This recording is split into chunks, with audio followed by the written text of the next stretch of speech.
All right, welcome back into another episode of Indiebnb. Today, I'm joined by Brooklyn's own Kat Marcella. Kat, how are we on this evening? Hi, good. Thank you for having me. Of course, of course. Well, we're super excited to get you in here and just hear about kind of some of your origin story. It got into the tunes a little bit today and a couple weeks ago. So like excited to hear from you, just like how this whole project got started. Like where do we begin with your music journey and getting released as an indie artist? Uh, so I started singing when I was really little, and songwriting too. I have like a song that I made when I was like 7, I think, about heartbreak. That kind of explains everything. I was 7. I don't know who broke my heart, but here we are today, still writing about that. But yeah, no, I've been singing and writing my music for as long as I can remember, and finally got really serious about it in like 2019 when I put my first song out on SoundCloud called Sweet 19. It was about obviously, being 19 and like the bittersweetness of it all. And then put out like a few songs on Spotify. Still was really nervous about it. Then I put out Had a Heart last year, and that song kind of really like made me realize like I can do this. And even though it's something I've always wanted, that song really was like, whoa, it's getting good feedback. I put a music video out too for the song, and then haven't like stopped since then. So yeah. Got it. Like, what were some of the things that like got you through the uncomfortability of it in the beginning? Like where I guess it's just like Mhm. just the traction you got, or what was that like?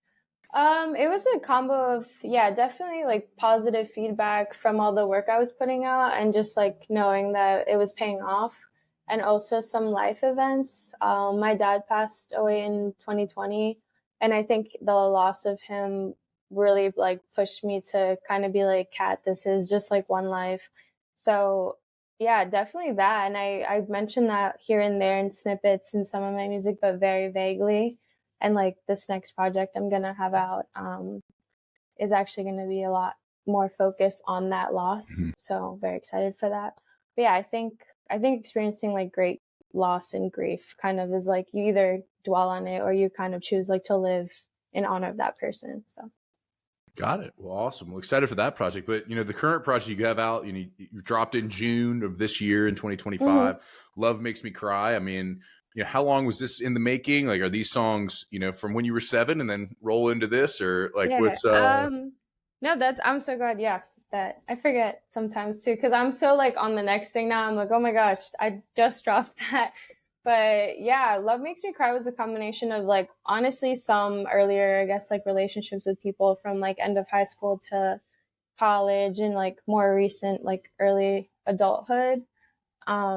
It definitely has a lot of like self-discovery elements to it, because I'm talking about like letting go of somebody that you want to hold on to and you hope is your person. And then also Girls is a song where it's about like me coming out and realizing I'm bi and being okay with that and owning that, and like not letting like things that you've heard from family or friends or whatever or society just tell you like that's wrong, and you're kind of like, no, like this is so fun and I love who I am and I'm okay with who I am.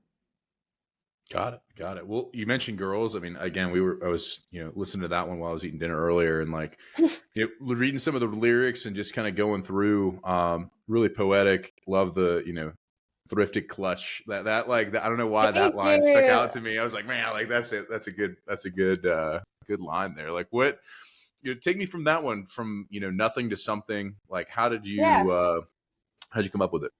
Honestly, I feel like the songwriting personally is probably the easiest part of making music for me.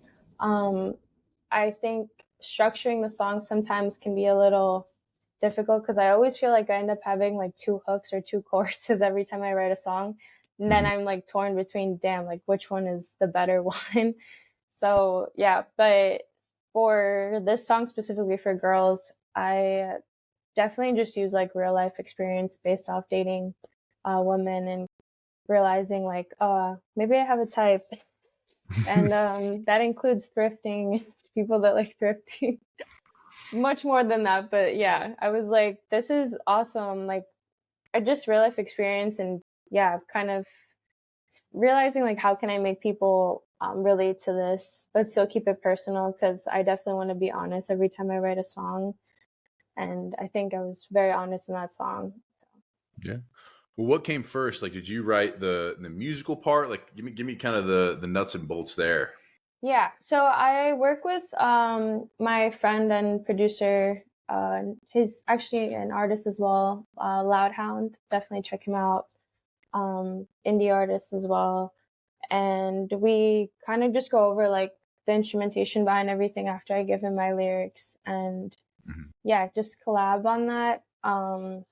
Some stuff, like even for example, the next project that I have the demos out already, Mhm. which not a lot of people know, but I guess now this will be public and they'll know, because they're out for the public to hear anytime.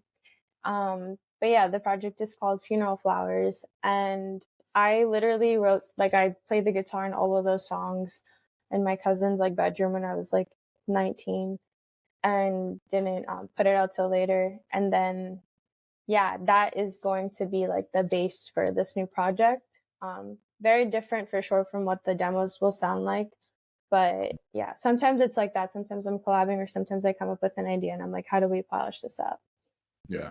Is it traditional? You write, guitar, when you're obviously coming up with lyrics and, trying to get that process, like, is it guitar focused or what's that look like? Sometimes, honestly, I feel like I'll use instrumentals that are like random that I'll find, which is like so old school. I feel like to do, to be like YouTube sad like guitar song, which I will do for songwriting purposes because it'll help me. I'll never end up using that, obviously, like that loop, or even like try to recreate it, but I will listen to it to help me like write. It's kind of like Mhm. inspo, and then once I have the lyrics, then we go into production after. That's my usual go-to. I think only this new project is where I'm like using guitars on the spot that I was like, just la la la, and then I wrote after. So that's very rare for me to do the instrumentation first and then write after. Got it. So mainly it's write first, get it, Yeah, la then la I'm la's like, how out do we there. make these words, how do we bring the story to like life through music, kind of? Mhm. Very cool. Well, I mean, like, obviously you're working with Loudhound. Are you guys, studio? Like, what's your process? Like, you going in the studio like right away, or you mentioned some demos. Like, when you put a demo out, like, is that on SoundCloud? Like, where can people find it? Yeah, all my demos are on SoundCloud right now, Okay. except maybe like one of them for this next project. I'm not planning on putting any more new demos out from this project specifically, just Sure. because I already have so many of them out, and I think some of them are so new and like private to me that I don't want them out yet. But a lot of my Yeah. like quote unquote throwaway songs, which aren't even throwaway songs, I think they mattered at one point, so they're still important. They're all on SoundCloud. There's a lot of stuff that is very like lo-fi, early SoundCloud stuff that I have out that I know a lot of people haven't heard, that like the new project, like Love Makes Me Cry. And I always want to Mhm. be like, go listen to the SoundCloud stuff. But I hope people just find that organically. I don't want to promote that, because I think it's cool, especially when I've heard my own favorite artists and I'll go on their SoundCloud and I'll just like scroll just to kind of see if they still have stuff that's like a gem. And I find it and I'm like, this is so cool, because not many people know about it. And this is, I feel like, when the artist is at their like rawest point in their career, Yeah. because they're just trying to like be honest at this point, and then then it comes like more production and like more fans and everything. I like that. I mean, I think like you're putting it out there now. Not putting it out there. You're putting it on a place, and not saying anything about it until letting somebody else find it, and whoever does find it, it's going to be, you know, delightfully thrilled. Thank Get you. something out there. But so for you, it sounds like you kind of take an approach. It's almost like a hip hop approach where you'll listen to some instrumentals, and then you kind of get Yeah. get the lyrics out, and then so is there anybody in particular that like has influenced that like process, right? Like you hear that other people are doing that, or is it something you feel like, hey, like this is kind of unique to me? I think the process in general is unique to me only in the sense of I love writing. So I like writing is a big thing for me in general. I like, even this is random but not random. I like self-published a poetry book also that same year in 2020, and that I mentioned that because that like kind of shows how valuable and important songwriting and writing in general is to me, which like I never really thought about the process because I do think a lot of people will start with instruments, and I feel like I'm always so writing focused. So Yeah. I think it is very like I didn't feel inspired by anyone to work that way more so than like I love books, I love writing and reading. So I think that's that definitely that interest influences like how I work in music. But yeah, a lot of rappers they'll just go in the studio and get a YouTube beat, which is like awesome because they'll have bars. So Yeah.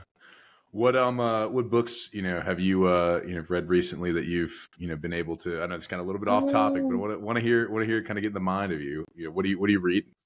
no, you're all good. I'm trying to think of the I'm reading darn it, I'm reading one right now.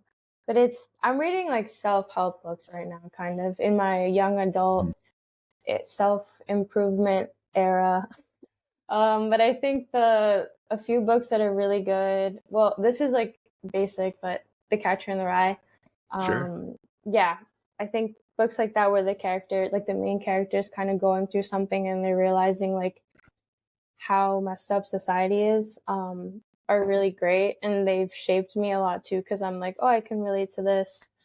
Um, what's the last one? I gotta go look at my pile because I have like 100 books, but there's a new one that I'm gonna start soon by Edgar Allan Poe. That's just like all his fictional horror stories. Just a lot of the stuff I like is definitely main character driven, and yeah, except for right now, like I said, a lot of self help stuff.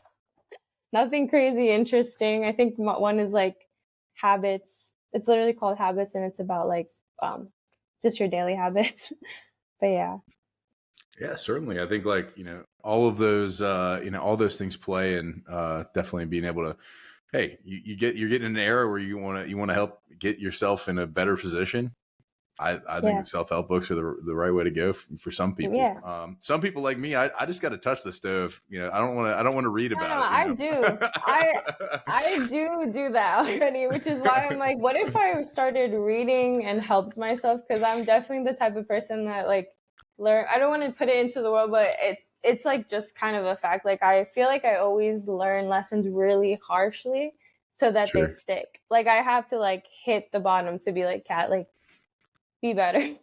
Yeah. But it's kind of, you get a memory or a story out of it or a song. And I'm like, yeah, and I'm not going to do that again.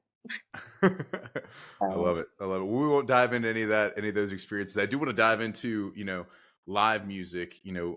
Obviously Brooklyn, very, very unique scene. I've had multiple people from New York on here, and they've kind of described different things. So for you, like, what does the scene mean to you, and like, how has it kind of shaped you? Yeah. So I'm from Queens originally, from Mhm. Woodhaven. And then I actually lived in Pennsylvania from when I was like 12 to 17. And I came back to the city for college and was back and forth for a little bit because of COVID and like family stuff. Sure. And then I'm now based in Bushwick in Brooklyn, and it's been really crazy. Honestly, the second I feel like I got here, it was just like running. Like I hit the ground running in the sense of meeting new people. Just going to a few networking events kind of got me to the heart of like the music scene. At least that's what I feel like.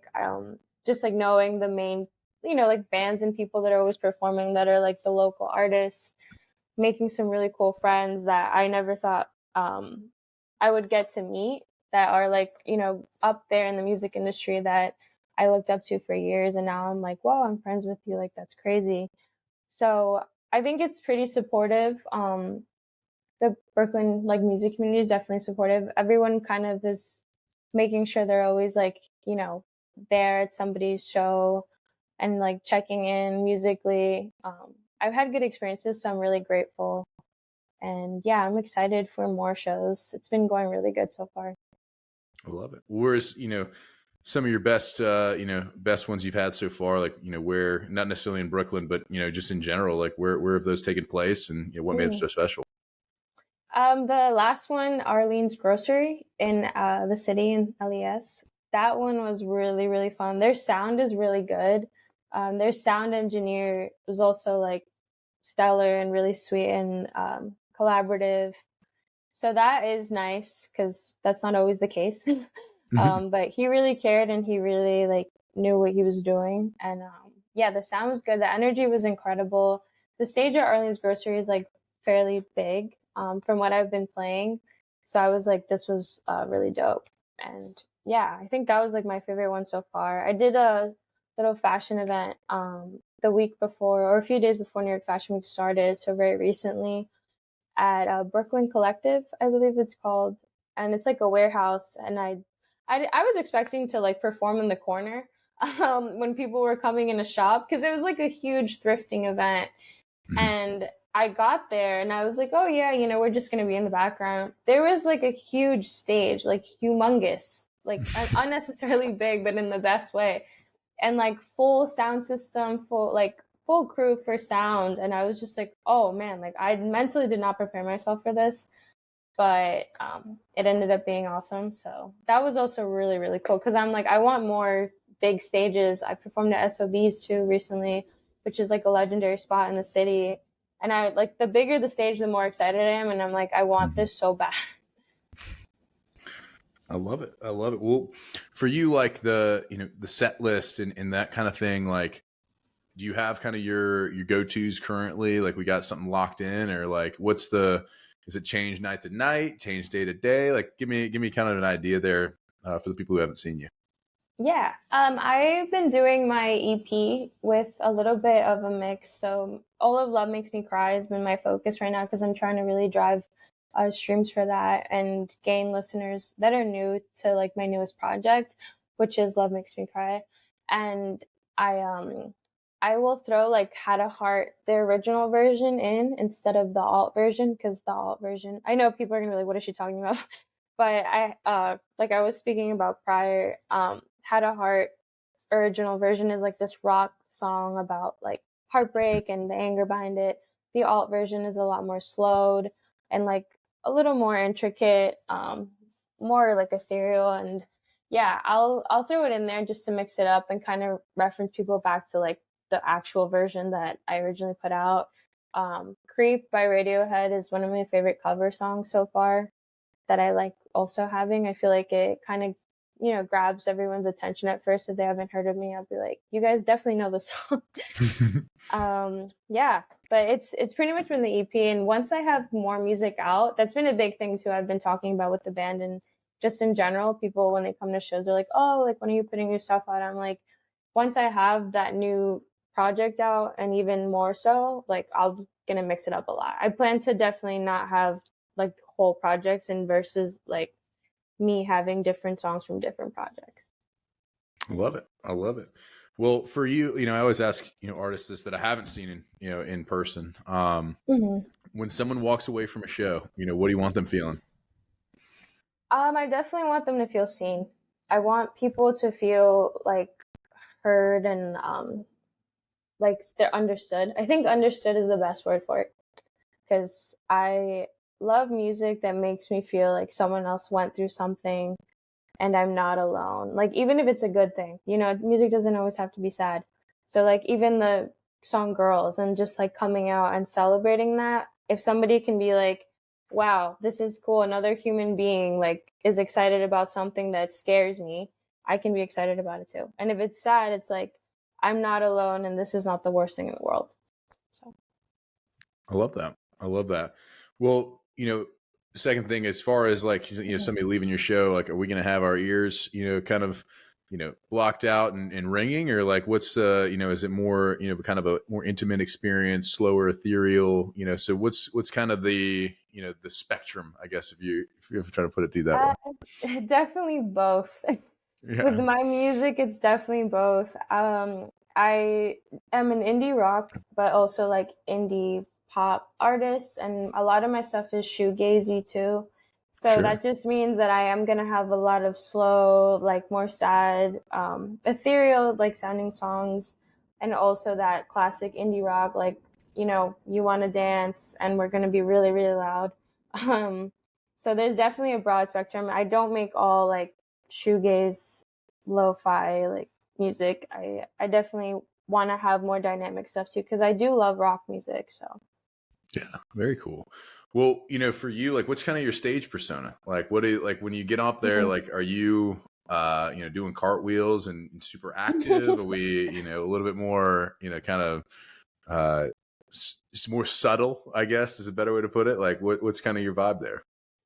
I am trying to actually be more out there in people's faces. It's funny that you ask because it's been a topic of conversation with a band too. Because my one bass player, he'll be like, "Kat, I want to see you swing the mic," and like just jumping and screaming in people's faces. And I'm like, sometimes I don't feel that. Like I try to reciprocate to the crowd too, and like obviously I want to hype people up, but I firmly believe in not telling the audience what to do.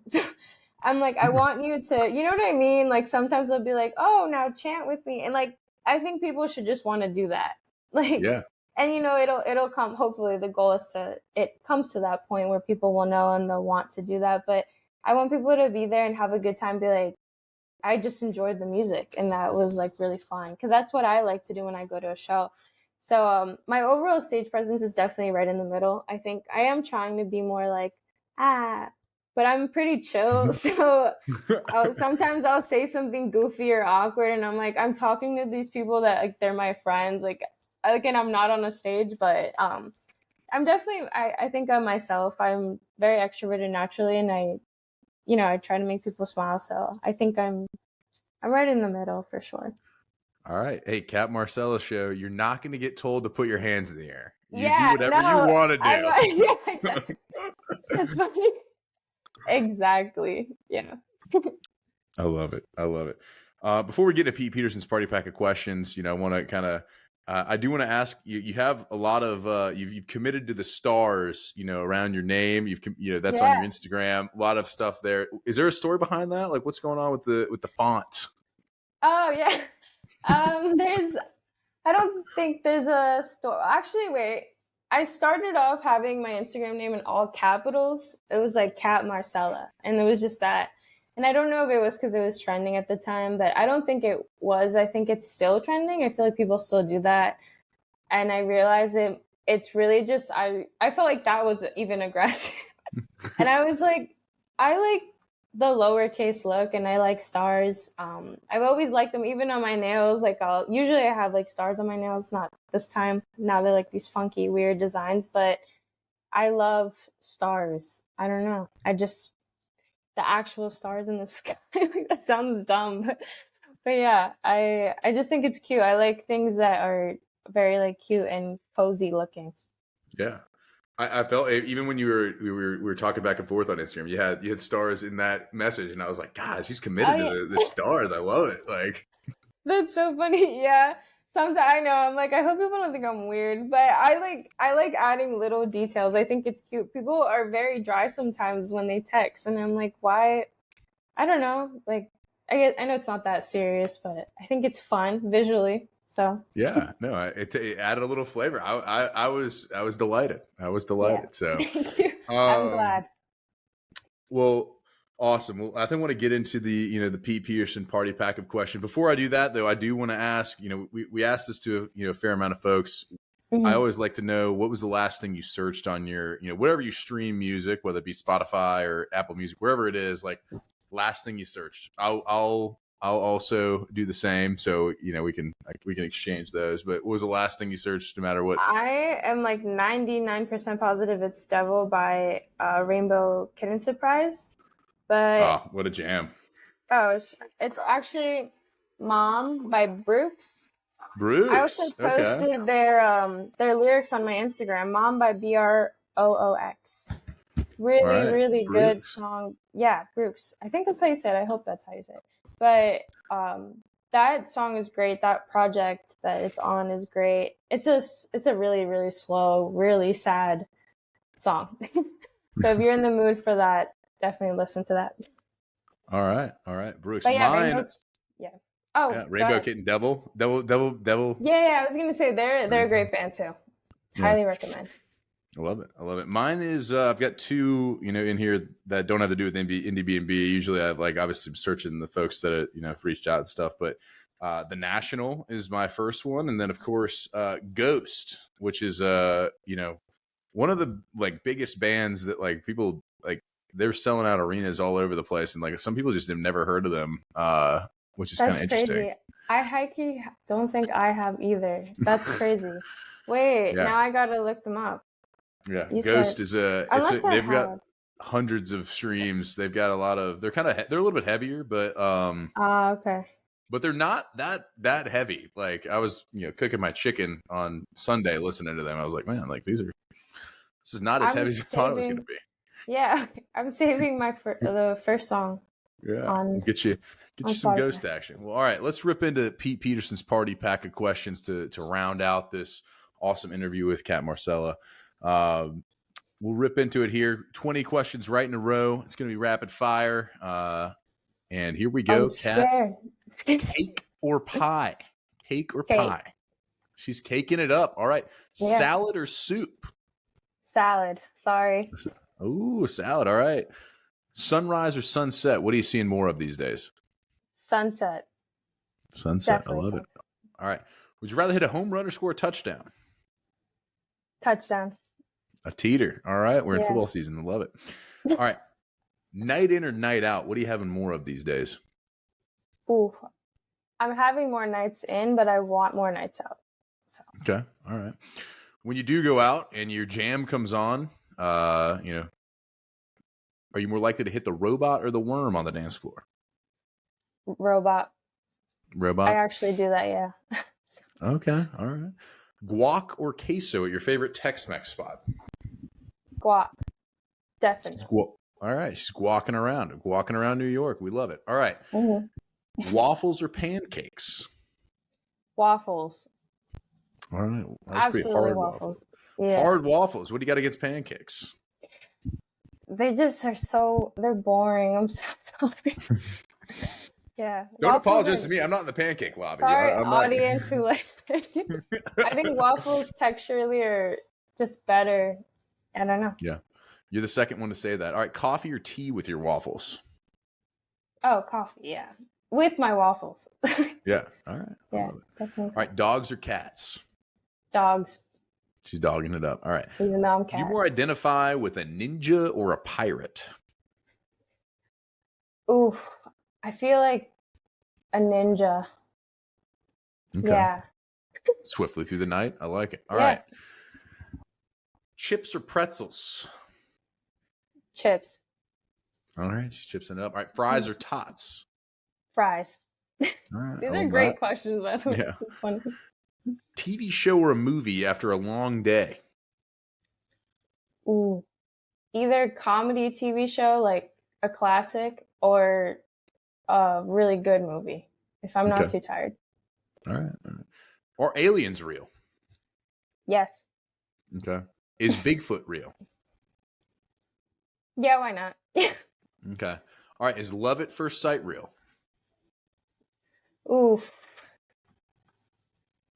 I don't want to put people down. I feel like it is not.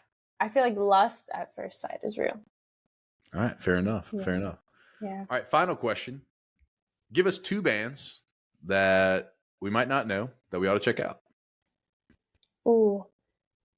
Surf Curse, which I don't know. People might have heard of them, but Surf Curse is really good.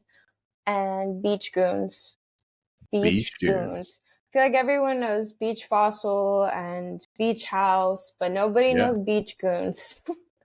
Yeah. All right. We'll take a trip to the get on the Beach Goons. We love it. Yeah. No, yeah, they're like indie rock. They're really, really cool. So. Love it. All right. Well, Kat, thank you so much for those answers and Pete Peterson's party pack of questions. I mean, you nailed it. Thank you. Talk to us about what's next. What do we got? You mentioned a music video, possibly. What do we got? What do we got going on? Coming soon. Yes, girls' music video coming out. By the time this video comes out, maybe it's in 2 days or in 2 weeks, but very, very soon. Even when this is out, girls' music video. So if you're not subscribed to YouTube, definitely subscribe to my channel. All right. She has been Kat Marcella. Girls music video coming out. I mean, we got to see what the clutch she thrifts for the video, Yeah. obviously, if it's going to be in there. So there's some high expectations just to see what's No, going on that's there. good. So I hope I'm gonna meet them. I think this is gonna be a really, really good one. We have a really good cast of people and a good team, and yeah, we definitely went all out with this one. So I'm excited. I love it. I love it. Well, Kat, thank you so much for joining us here. Look forward to watching everything and seeing the releases come, and looking forward to Funeral Flowers as well. Yeah, thank you so much. Thank you for having me. Of course. All right. Take care. Bye.